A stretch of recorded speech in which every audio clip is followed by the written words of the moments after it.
Mom trusted the wrong real estate agent. Now she's broke and living in a motel.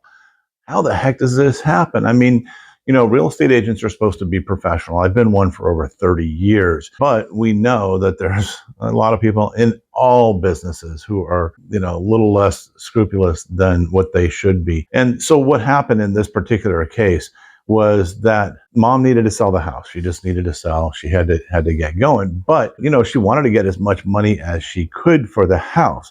When she listed the house for sale with this one particular agent, the agent said, "Hey, don't worry about it. We're going to get you a fast, easy sale." What mom didn't realize was that this real estate agent, they had one or two local cash buyers in their pocket, right? People who they'll come in and they'll buy for cash. Sure, they will, but they're only going to do it for pennies on the dollar. And why would they do this? Why would a real estate agent do this? They would do it because, one, it's a quick sale. Number two, it's a quick commission. Number three, there could be other things on the other side of it where when the investor rehabs the house or paints it or just even touches it up and they relist it, they'll have an agreement with that agent that they'll relist with that agent. So there's incentive to get things moving really, really quick. And you know what? It's so easy to walk in and say to somebody, because of the condition of this house, you should accept that offer. It's going to take a lot of work. Bull. I don't agree with it whatsoever. My name is Anthony DRE. I'm the probate agent. And I wrote a book called The Fixer Upper Trap, so you don't get scammed when you are dealing with flippers, fast talkers, bad agents. You need to get this book and read through it so that this doesn't happen to you. Just because your house might be in a little disrepair does not mean that you need to give away the equity. No way, right? But there's all these psychological tricks and games and things that are played by everybody that tells you, well, it's not worth it. Well, it's going to be too hard. Well, you're not going to get that much money. Well, nobody wants it. Wrong. I prove it and I show it, and I've had this happen many, many times. I'm going to give you an example. This is a real life case study of a client that I had. I had a friend call me who told me that their family member's house was going to be sold. Now, the husband passed away and mom was moving into assisted living, but mom wasn't really involved in any of the activities of the property or the estate or the finances at all.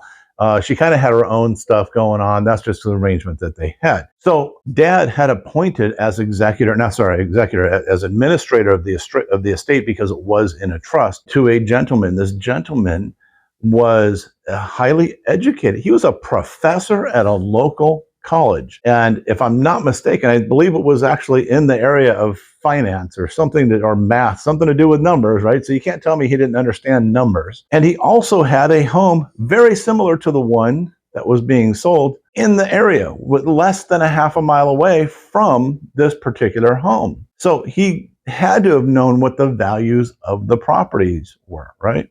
Well, he went over there and they got the house cleaned out as much as they could. And they said, okay, well, mom's moving into assisted living. Let me just call one of these cash offer guys, right? And so he called an ad. The guy came over, big smile, super friendly, right? That's how they get in. They're not mean. You're not going to sell anything to somebody who's mean.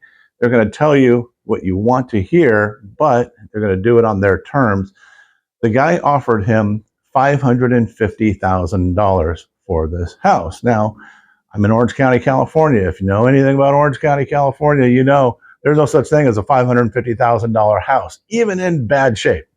Well, he said, you're going to, 550,000. And he walked around and he said, to replace that, it's going to cost this much. And to do this, it's going to cost that much. And he went through and pointed all of the things that were wrong with this house. Now, this highly educated man who lives in the area with a very similar home was moments away from accepting that offer. Thank God I got a call from that friend, and I said, hey, whoa, hold on a second. No way, you're crazy. I told him, I said, you're going to get way more for this house. Do you know where you're at? I mean, for God's sakes, just look at the prices of the homes in the area. And he was convinced that he was not going to get that much more than what this gentleman was offering. In the end, what ended up happening, I convinced him, I said, look, give me 2 weeks. and I will find somebody to buy this house for way more than what you're getting paid here, and covering all the costs and everything. Remember, his offer was $550. We ended up selling it in, I think it was about 6 days, for $867,000. Do you think that's a little bit? That's a third of $1 million more than what was being offered to them. It is important to understand, because if you're put into a situation where you're an administrator of an estate or the executor of an estate in the case of a probate, right? If you're put into that position of power, it is your fiduciary responsibility to make sure that you are getting the maximum amount of equity out of the sale of that property for the benefit of the heirs and for the estate, of which in most cases you might be one of them. Why would you not do the work the right way? But there is a right way, and there is definitely a wrong way, where this guy was going to give up a third of $1 million, even as smart as he was. So, check out fixeruppertrap.com, get a copy of our book, and we're going to show you all of the traps and the pitfalls and all the stuff that people fall into, and the psychological games that go along with trying to sell a house that is in disrepair or might just be a little outdated, right? So don't do that, please. I'm begging you, because I'm so passionate about this. Again, fixeruppertrap.com.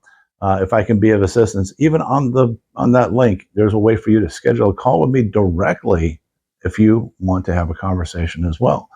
So we'll talk to you soon, and love to hear your story. If you got a great story to share about how you saved a bunch of equity, we want to hear it. If you got a story about how you were a victim, these flippers and fast talkers and bad agents and stuff like that, I want to hear those stories too. People need to hear your stories so that they don't make the same mistakes. All right. Thanks so much for watching.